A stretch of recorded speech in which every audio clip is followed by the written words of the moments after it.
Arsenal Football Club yang aktif di bursa transfer bulan Januari ini atau yang biasa kita kenal istilahnya bursa transfer musim dingin di Eropa.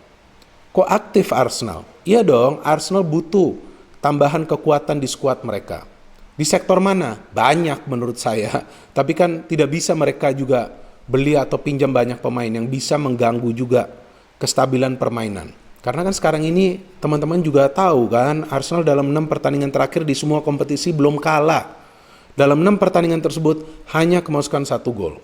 Dan mereka akan bertanding malam ini loh, di lanjutan FA Cup ya, lanjutan pertandingan FA Cup lawan Southampton di kandang Southampton. Tentu itu adalah pertandingan yang berat. Tapi sulit bukan berarti mustahil.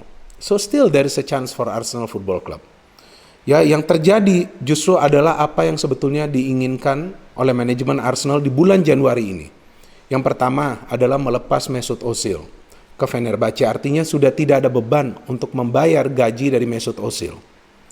Dan memang kan Ozil sudah tidak menjadi bagian dari rencana Arteta. Itu sudah berkali-kali ditegaskan Arteta. Bahkan ketika Arteta ditanya lagi saat Arsenal performanya tidak stabil atau sulit meraih kemenangan dalam 6 atau 7 pertandingan Premier League secara beruntun setelah mereka mengalahkan MU, Arteta masih menegaskan bahwa kita akan melihat di bulan Januari nanti apakah Ozil bisa atau tidak masuk kembali ke skuad. Ternyata tidak.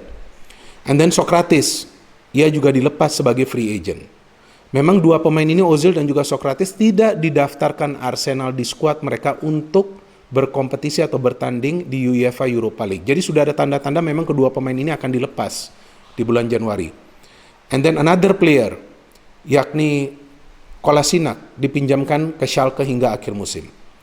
Jadi ya perlahan-lahan nih beban dari manajemen Arsenal untuk membayar gaji sudah berkurang. So they need new players dong. Masa cuma lepas-lepas pemain gak mendatangkan pemain baru?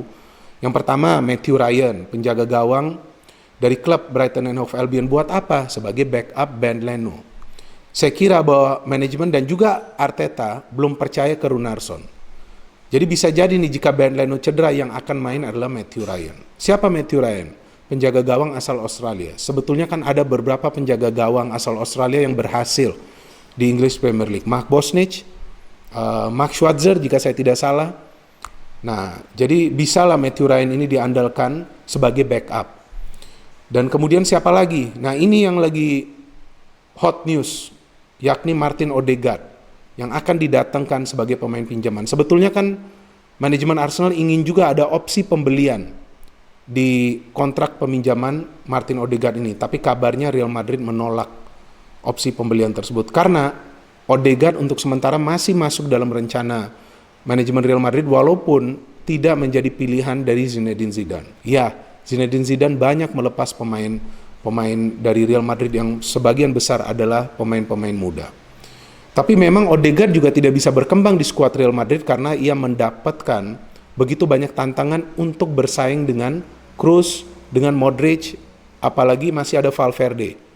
Yang saya kira memang secara form lebih konsisten lagi. Dan yang diinginkan Zidane saat ini adalah pemain yang bisa cepat memberikan perubahan ya dari cara bermain mereka dan juga tentu hasil akhir dari tim. Artinya pemain tersebut perlu memberikan kontribusi dalam setiap pertandingan Real Madrid. Sementara ini masih pemain-pemain senior tersebut yang bisa memberikan kontribusi. Oke, opsinya ada 2 bagi Odegaard yang saya baca di berita. Pertama, kembali lagi ke Real Sociedad. Atau ternyata Arsenal. Yang saya ikutin lagi beritanya bahwa Dani Ceballos yang meyakinkan Odegaard agar gabung ke Arsenal. Padahal Dani Ceballos sendiri tidak mendapatkan lagi ya tempat sesering seperti yang ia dapatkan di musim lalu atau di awal musim.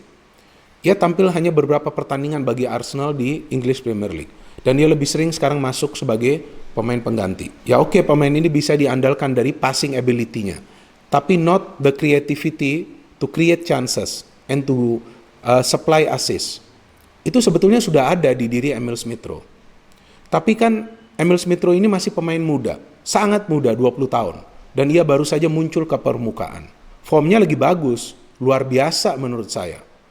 Terlihat impact yang ia berikan. Tapi jika pemain ini langsung diberikan porsi yang besar, ya di awal karirnya, tanpa juga diproteksi dari media, tanpa juga diproteksi dari perhatian yang sangat luar biasa saat ini, bisa saja nanti ia mengalami kesulitan untuk berkembang.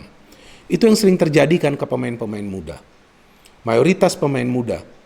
Jadi itu yang saya kira ingin dicegah oleh manajemen Arsenal sehingga mereka berupaya mendatangkan creative attacking midfielder. Itu semua atributnya ada di Martin Odegaard. Dan Odegaard juga masih muda, hanya 2 tahun. Lebih senior dari Emil Smith Rowe, 22 tahun. Ia punya pengalaman luar biasa bermain di La Liga. Ia regular starter bagi Sociedad. Ia main beberapa pertandingan bagi Real Madrid. Bermain juga di Liga Champions bagi Real Madrid.